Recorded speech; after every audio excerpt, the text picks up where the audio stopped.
Hey guys, welcome to day 58. Excuse me. Oh, long day. Oh, let me just move this down so you guys aren't looking at the mess.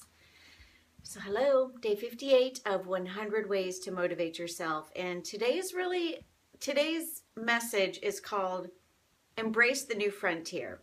And I'll be honest with you, it kind of taught me something. Not only did it teach me something, but it motivated me a little bit and it inspired me and it got me excited because it kind of speaks to retirement a little bit, and I mean, I'm not retirement age yet, but I'm 45 years old, so it's knocking on the door, okay? But this challenged my thinking on that, in that regard. So I'm just going to jump in. So day 58, embrace the new frontier. So the author starts out talking about how gone are the days of being progressively less useful as we age. Because you know how it is. As we get older, whether you're an employer or a colleague or whatever, older people, unfortunately, probably sense that they're being, led out the door because they're just not keeping up with technology, whatever. So what the author is saying is, gone are the days of us being progressively less useful as we age. He says that employers are less interested in our job history now. They're less interested in our job history and more interested in our current capabilities. So what he's trying to say, or what I'm trying to say, is he's trying to say that basically as we age, we shouldn't be afraid of trying new things, and we shouldn't be afraid to still apply for the job and to be marketable and to still, show our worth and earn our value, and to, just be a part of a contributing member of society. So he talks about how employers anymore don't necessarily care, whether you've been with this company for 20 years and blah, blah, blah. He says that we finally come back to those days of honoring usefulness over our age and status. So basically that you have significant value. It's just a matter of making sure that you stay current. And I'm going to share an awesome tip that he shared with me. He quotes Bill Gates as saying that Bill Gates says that his company has one asset, and that's the human imagination. And you guys, we have learned that this 100-day journey, we're 58 days into it, but we have learned that your imagination is gold, and you have those ideas for a reason. So start listening to yourself. Turn off the world and start listening to yourself. I mean, if Bill Gates says that his number one asset is human imagination, what makes you think that you shouldn't listen to him? Right? In today's world, a company's value is on its employees' thinking. So here's the secret. So now I'm going to share with you, almost retirement, what it is that I found as golden nuggets of inspiration and insight in this book. Okay, he says that this is great news for the individual because usefulness is back in style. If you can cultivate your skills, keep learning new things, study, he says computers, but this is an older book. Study technology, keep up with technology. If you're 45, get on Snapchat, get on all the new apps, figure it out. Don't just say, oh, technology these days. No, study these things. Learn a foreign language. You can totally learn a foreign language or become an expert in foreign culture and the foreign market. And whatever you can do to make yourself useful. Because you've heard the phrase, use it or lose it. That's no joke.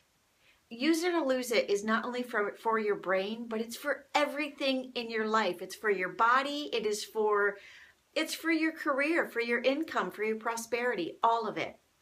He goes on to say that the great basketball coach, John Wooden, recommended that we live by this credo, especially apt for the new technology world that we live in. He said, learn as if you were to live forever and live as if you were going to die tomorrow. You guys, that's gold. I'm going to read it again because, old age.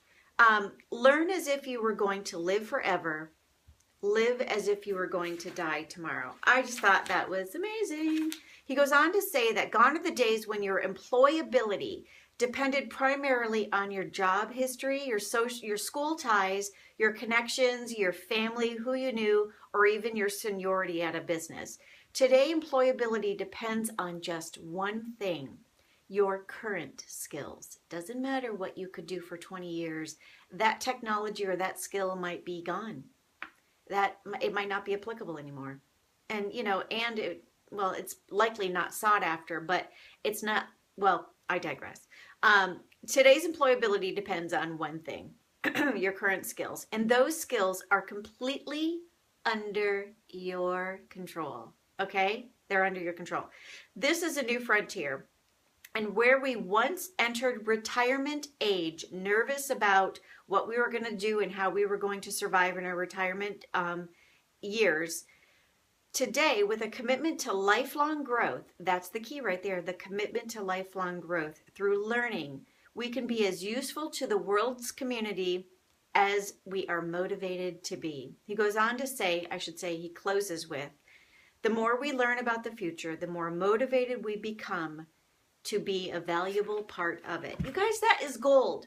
That tells you to keep thinking, to keep dreaming, to stop discounting yourself, to stop putting yourself in a box. You know how there's the boxes when you fill out a form and it says, 35 to 40, 42 to 40 to 43, whatever. Just because you're in a box, you're not slowly getting down to the end and therefore worthless. No, it doesn't matter.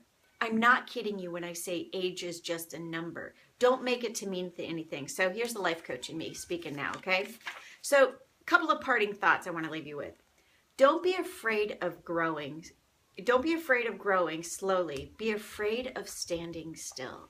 So even if you're a full-time mom or a mom in corporate America and you can only learn and earn your degree or start a business, even if you can only learn a foreign language or violin, whatever it is, even if you can only do it slowly, because it beats knowing everything about the latest CSI show on TV.